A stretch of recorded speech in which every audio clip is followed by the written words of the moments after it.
集呢，就帶大家同我哋一齊去位於東京全世界第一座以 Pokemon 為主題嘅樂園。另外呢，仲會開箱我朋友喺東京嘅屋企。最後呢，再同大家分享我哋呢一次喺日本嘅戰利品。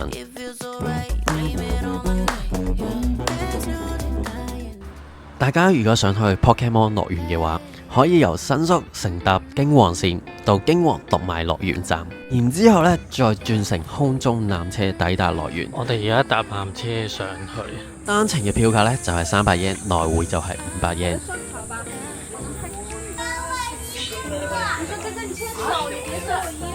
我們剛剛買了票，我們要坐纜車上去吧。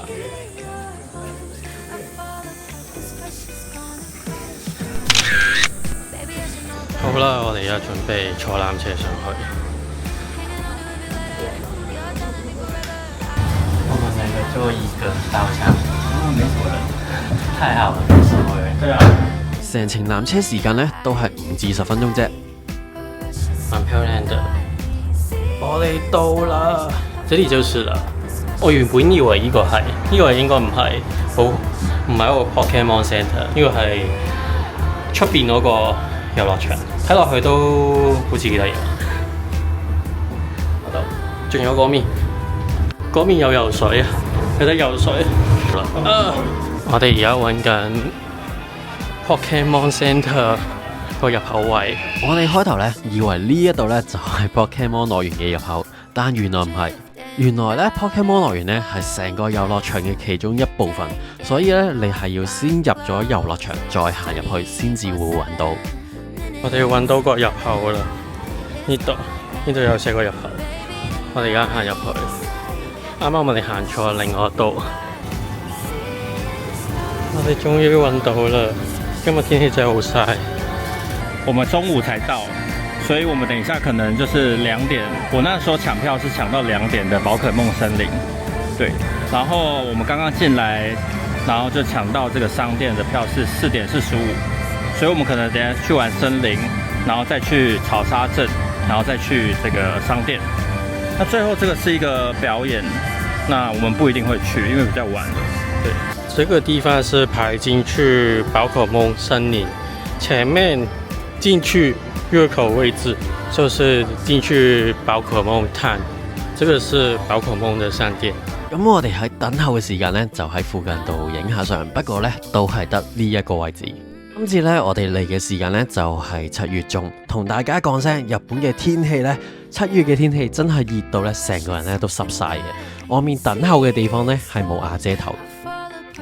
我哋而家就入去寶可夢森林。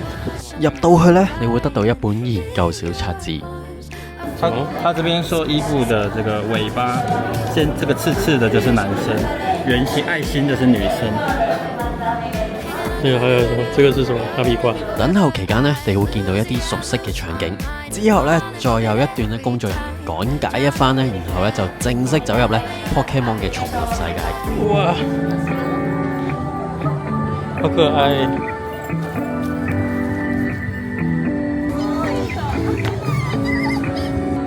他流口水，呢度好多隻比卡超。嗨你，好啊！聽講呢度每一隻嘅 Pokemon 呢都係以1比1嘅比例呢做出嚟嘅。咁成個森林呢，全長大概約500公尺啦，有各式各樣嘅 Pokemon 可以睇到，但係呢，就唔知有冇你心目中嗰一隻啦。蠻可愛的。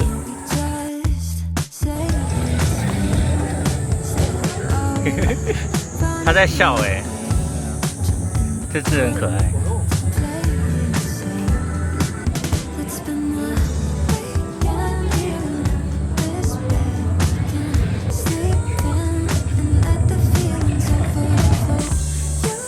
就快被給它咬斷了，哇，很大哎！下面。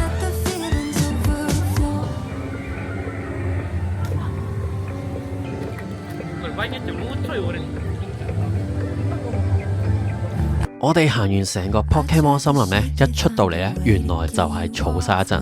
原本我同 Henry 仲以為要出返去出邊，然後再排隊入嚟。喺呢個鎮入邊呢，你同樣會見到好多 Pokemon， 你可以同佢哋影相嘅。可以，再嚟。但唔同嘅係呢，鎮上面會有好多店鋪，可能係一啲攤位遊戲。啊，差一點。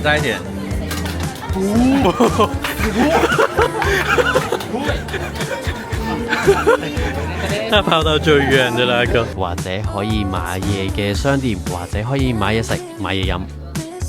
我買了2個餅乾，這個是解除異常的，這個是補血。我們現在需要看得出來嗎？對，餅乾。然後我們還買了飲料，現在在等我們的飲料。喂，這個是什麼？妙蛙種子的餅乾。剛剛買飲料的時候送。對，飲料的送，因為我們是買這個綠色的嘛。啊，它就是送妙蛙種子啊，你買紅色就小火龍，藍色就傑尼龜。吃掉了。你吃掉啊？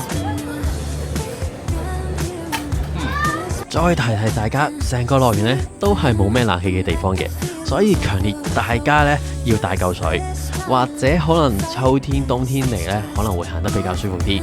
咁根據我哋預約嘅時間呢，咁我哋就要等到4點45分就會出翻去出邊行嗰個 Pokemon 商店嘅。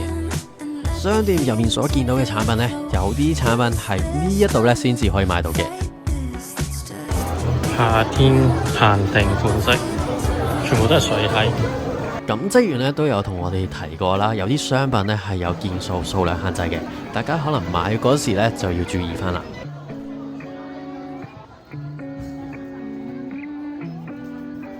今日咧係我哋嚟到東京嘅第3日，我哋第1日咧係冇拍到 vlog 嘅，然後我哋琴日咧就去咗 Pokemon 樂園。個 Pokemon 樂園咧係幾好玩嘅，我係玩得幾開心嘅。咁但係我係強烈建議大家秋天或者冬天咧先至好去嗰個樂園咯，因為成段路咧冇冷氣啦，同埋冇瓦遮頭嘅。我琴日去完之後咧，我而家係曬到係有個背心印啦，有2支色啦。我哋今次嚟咧係7月中嚟嘅，日本東京係超級熱。咁另外呢，我哋今次嚟日本東京呢，我係住喺我香港 friend 嘅屋企度嘅。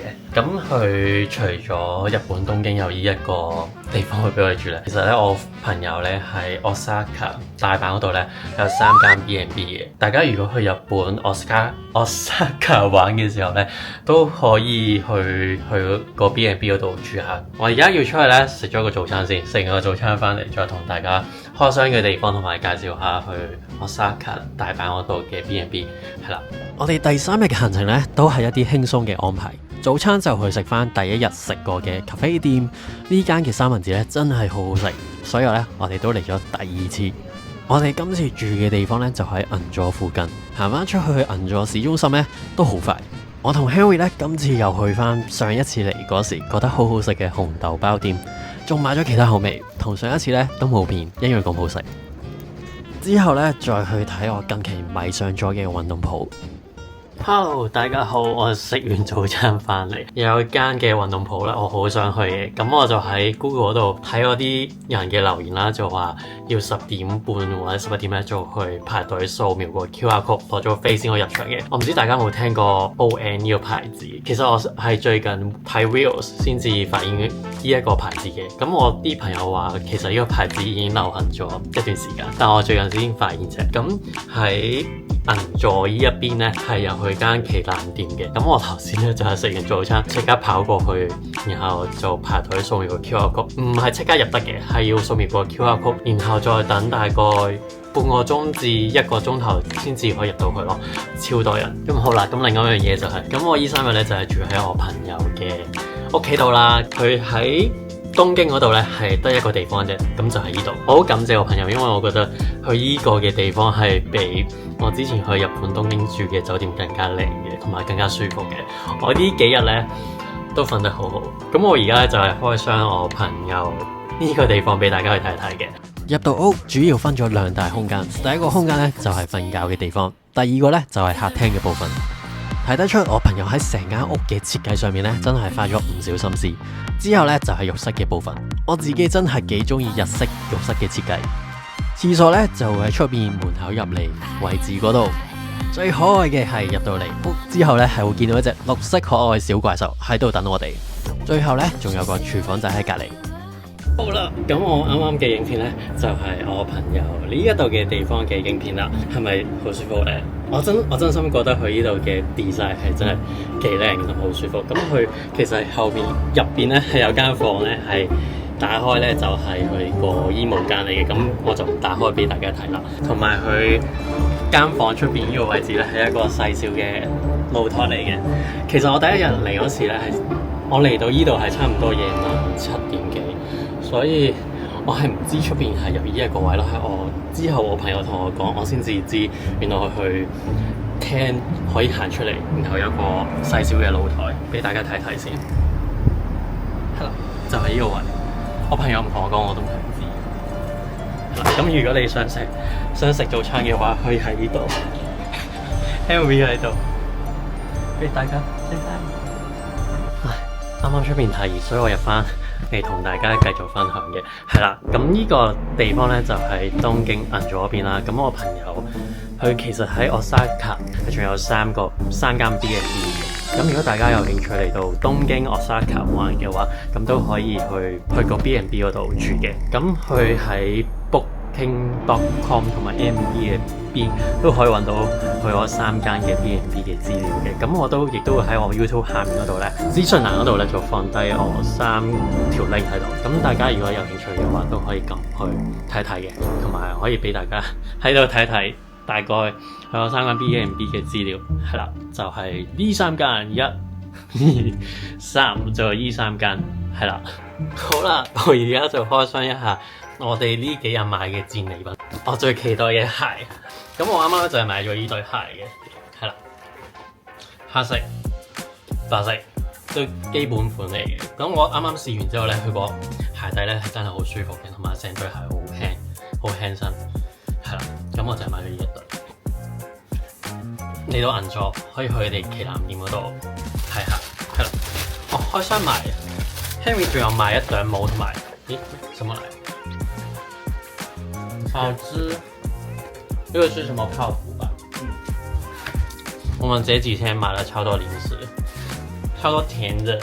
我在台灣是在減肥耶，我們排隊買鞋子，等鞋子的時候，那個人以為我是台灣人，是我國語講得太好嗎？我最近國語是有進步，但是還沒到非常好的。Henry 買咗條褲嘅，就係呢條啦。我覺得幾靚嘅呢隻顏色，銀色。但係咧，我唔知點解咧，佢係買到 XS， 個碼數咧係 XS 嘅。我以為 Henry 係買中碼或者細碼，我冇諗過 XS。如果佢連佢咁樣都要買 XS 嘅話，我買嘅話，我係咪要 XS 先至可以啱身？我唔知，我冇試到，我冇買。係啦，就係一條銀色嘅褲。跟住 Henry 仲買咗頂帽，我覺得佢頂帽都幾好睇嘅。咁就係黑色嘅帽，係啦，咁係用呢個扣嘅黑色嘅帽，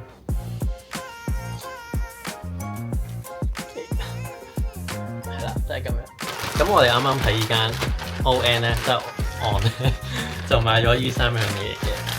跟住咧，我同 Henry 咧係又再去呢一間麵包鋪，叫木村屋總本店。其實我哋上次嚟東京嗰時候，我哋都有去過呢間麵包鋪度買麵包嘅，地址我就貼喺呢度俾大家去睇嘅。如果大家嚟到嘅話，真心可以去買佢哋個包，係啦，係好好食嘅。個麵包好軟啦，然後咧入邊個餡咧都係好足夠啦，同埋真係好好食。俾大家去試下啦，冇介紹錯嘅。好，下一個咧就係要介紹我哋琴日去 Pokemon 樂園嘅戰利品。我想同大家去分享一下。其實我都唔係好肯定呢啲款式出邊買到嘅，但係聽講係嗰個樂園先買得到嘅。不過我同大家講一聲，如果你唔係 Pokemon 嘅 fans 咧，去到嗰度咧係會有啲無聊嘅，因為其實基本上嗰個樂園咧都係好多大型嘅1:1嘅公仔，咁係冇咩遊戲玩，有啲攤位小遊戲玩咯。例如如果你話期待有啲咩過山車啊嗰啲就冇咯，全部都係睇咯。我事不宜遲，都係介紹翻我啲公仔先。好，第一個出場嘅就係呢一隻。咁呢隻咧好似係限定款嘅，個樂園咧都係有同我哋講話有啲款式咧係有數量限制嘅，唔俾你買得太多嘅。咁呢隻應該就係一個樂園嘅限定款嚟嘅呢隻。第一隻出場。咁第二款咧，我哋之前冇見過嘅，咁就係 Henry 超級中意嘅傻鴨，佢好得意㗎，你拉出嚟啦，呢隻係零互對面嘅，跟住佢就會揾另外四隻咯，就係咁樣。第三隻咧就係 Henry 最中意嘅大數，我都有買一樣嘢俾自己嘅，咁就係啦，卡拉卡拉。我唔知國語係咪都係咁樣講，係啦。咁呢隻就係我嘅 Henry 都有買一啲小零食，呢塊餅啦，呢塊餅就係我哋去樂園嗰時買嘅，跟住又買呢盒，佢入邊有好多貼紙嘅，同埋有盒成功 Henry 買咗2張貼紙。但我哋琴日樂園咧，我哋一直行啊，我哋揾極都揾唔到有1:1模型嘅大數喺個樂園裏面。但係我哋揾到傻鴨嘅，就揾唔到大數，我都唔知點解。我哋唔係買咗好多嘢，啱啱咧就係我哋琴日去 Pokemon Center 樂園嗰度買嘅戰利品。我哋最後買咗個大袋嘅，係啦。其實我哋冇買太多佢嘅產品，但係我哋就買咗一個好大嘅袋咯。